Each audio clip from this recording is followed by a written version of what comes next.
Kario priesaikos žodžiai tai nėra tušti žodžiai. Tai yra jūsų pareiga tėvynei.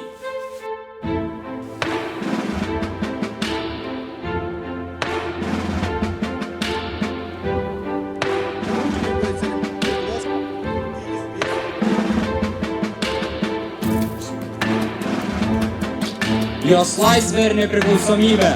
Jos laisvė ir nepriklausomybė.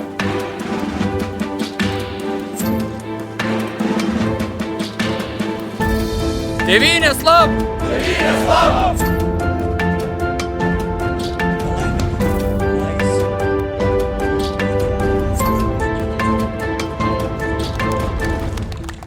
Jūs, kaip kariai, dabar 3 savaitės treniravotės ir pagaliau šiandien prisiekėte mūsų visų akivaizdoje ištikimai tarnauti Lietuvai. Savanorių pajėgų vado dovana. Ačiū,